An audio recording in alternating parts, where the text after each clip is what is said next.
Welcome back, fellow Clashers, or if it's your first time here, thank you so much for stopping by. Galadon Gaming, yes, some new and different music. Actually, it's a blast from the past. That's the music I used way back in the day, in the beginnings of my YouTube channel. Thought I would try it out once again, bring it out and dust it off, just for a few episodes here and there, trying to mix it up. But let me know what you guys think down in the comments. Now, the Inferno Dragon, it's the talk of the town. Everybody talking about the Inferno Dragon. Everybody wants to play it. Everybody wants to try it. Everybody wants to get it, but not everybody can. Right here, we've got Big Bucks facing a mortar user, but check out the Inferno Dragon going to work on the mortar right away, wiping that bad boy out and making quick work of an unusual unit for the Inferno Dragon to face, but nonetheless very effective.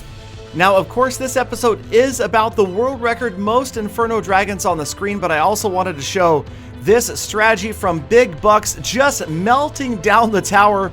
The lava pups actually finish off the tower, but that Inferno Dragon was definitely a big part of that first crown for Big Bucks. And this is a strategy that this player just can't stop, and I can see you're going to have, at least for a little while anyway, people that are unprepared to counter these Inferno Dragon strategies. And I did suspect you've got three different air units, Lava Hound, Mega Minion, Inferno Dragon, working together and just completely overpowering opponents right here. So Big Bucks already taken a tower down, made it look easy, and he's going to add insult to injury and move on after the other tower with basically just about the same strategy. Now, of course, this fundamental strategy isn't new. Think about a giant getting dropped in the back and then the bowler getting dropped right behind the giant as it crosses the river. There you go, Lava Hound and Inferno Dragon working together, and a log to counter the Ice Spirit. The Inferno Dragon and the Lava Hound both get to the tower, both taking a lot of damage. But look at that Inferno Dragon with about 10% health left. The tower targeted the lava pups. The Inferno Dragon burnt all the way through the tower, and a 2-0 lead for Big Bucks, just crazily overpowering this opponent. And Big Bucks isn't done. No, he is going to add more insult to more injury. Inferno Dragon melting down the mortar. All of those units there to counter, and the Inferno Dragon still gets it down first. Here comes another Lava Hound down the left-hand side. This time it's a Mega Minion that meets it. Lava Hound Mega Minion gets lightninged out of existence, and then Big Bucks drops a twin Lava Hound, two converging on the tower. A mortar in desperation. There is another Inferno Dragon, and you know what this means. Yes, the Inferno Dragon gets to the tower right behind the Lava Hound, and as time counts down, this tower is just going to melt. And the opponent realizes there's nothing he can do in the final seconds of this battle. So much damage gets put out by all of those little units that it is a 3 crown with 1 second left. Big Bucks showing a brand new Inferno Dragon Lava Hound strategy. All right, so we're going to get on to this world record of Inferno Dragons, but I also wanted to talk a little bit about the Ice Golem and the lack of hype for the Ice Golem. I don't hear anybody talking about it. Now, I realize it's just a rare, it's not an exciting legendary, but also if you look at the DPS at level 1 and the hit points, this is definitely not your regular Golem. This thing, I don't know what's going on with this Ice Golem. I'm curious to see what you guys think the Ice Golem will work, where it will work, in what situations it will work, and if it's going to be a popular card. Right now, I realize that it's unique in its abilities and what it does in the game, and that is part of what maybe the Clash Royale team was looking for. Ideally, new cards should be completely different than any other card in the game. I think that adds a lot to the game. But right now, I just don't see the utility for this Ice Golem. Again, let me know down in the comments if I'm misguided, if there's an ideal way to use it, but I suspect I'll have to get my hands on it, play it a little bit more before I exactly see how it works best in what situations. Okay, so in this battle, we've got Hames from Never Back Down and number 9, from Adult Esports. And I went and visited Adult Esports after they invited me over there to check this out. And they did a great job. These guys were practicing a lot. Let me tell you, several members of the clan Adult Esports were working on trying to get or break this record. And they did several times. They kept upping the number again and again and again until finally you will see what I've seen as the most Inferno Dragons ever deployed on one side of the map. Now, the strategy, pretty simple. rotate through as quickly as possible to the Inferno Dragon and the mirror card that Hames has at the top of the screen. Now, both players throwing elixir collectors all over the place, both players enraging those elixir collectors, and part of the key is right here. With over a minute left in this battle, Hames has already started to deploy those Inferno Dragons. Could you start even earlier and get more? It's always possible. The skeletons, of course, are never going to do any damage, so it's just a matter of stacking Inferno Dragon after mirrored Inferno Dragon all day long, or at least until this battle runs out. The time runs out for the battle in overtime. So again, cycling through as quickly as he can, Hames dropping the dragons again and again and again, and of course they're stalling on the little unit.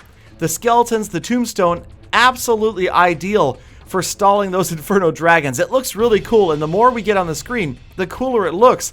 You're going to be shocked at how many can stack up here, as it looks like they're starting to gain an advantage on the skeletons, but as number 9 keeps on dropping more and more tombstones, these newly buffed tombstones are just going to spew an endless stream of Larrys across the bridge, and definitely there's no way that even all of these Inferno Dragons can take care of them and move forward. Alright, so we are just getting into the 3 minutes of overtime, and I want to take a moment to say, if you guys have interesting replays, maybe you've got a glitch where a unit doesn't behave as it should, or you think you've broken a world record with something amazing like this, or just an amazing strategy that you feel is really, really successful and you're burning your way through challenges or tournaments, anything like that, please do let me know. Reach out to me in the comments, or maybe ideally on Twitter. There's my Twitter right there, and I will get back to you, and hopefully I can maybe come visit your clan and check it out. I'm always looking for new and different strategies for episodes, and I'm sure that you guys probably have some stuff that I haven't seen.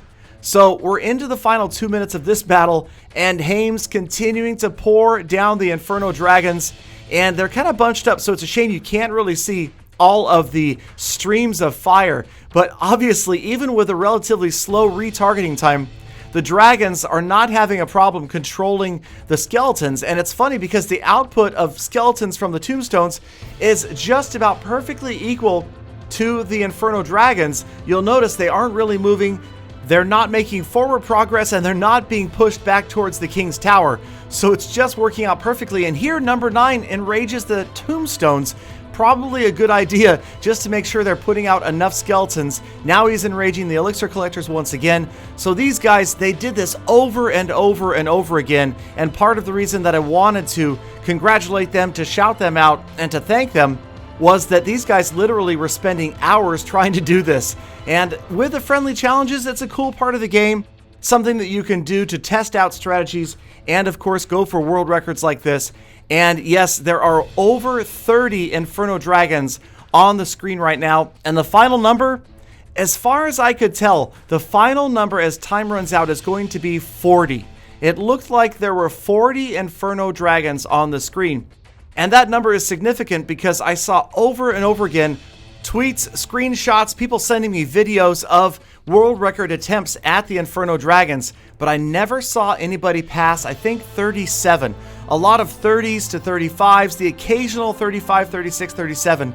Nobody ever passed 37, so when number 9 and Hames hit 40, I was pretty amazed. And it's definitely not an easy thing to do. Takes a little bit of luck and a lot of planning and a lot of attempts, and these guys got it done. So shout out to Adult Esports. They were kind enough to invite me over to their clan, hung out for a while. I even went and made them a tournament, and we actually made a couple of tournaments over there. I did a tournament where Adult Esports faced Full Attack, and it was a little uneven because I think there were like 7 members of Adult Esports and 9 or 10 Full Attack members. But the cool thing was, first and second place was won by one member of each clan. So I had the 2 members of the clans face each other in a best 3 out of 5, and maybe we will put that in a future episode. So there you have it, 40 Inferno Dragons on the screen at once. Tell me if you can beat it, or if you like this type of thing, if you like to see more of the same. Please do hit that thumbs up button, subscribe for daily Clash content, and of course come back tomorrow for more Full Attacks.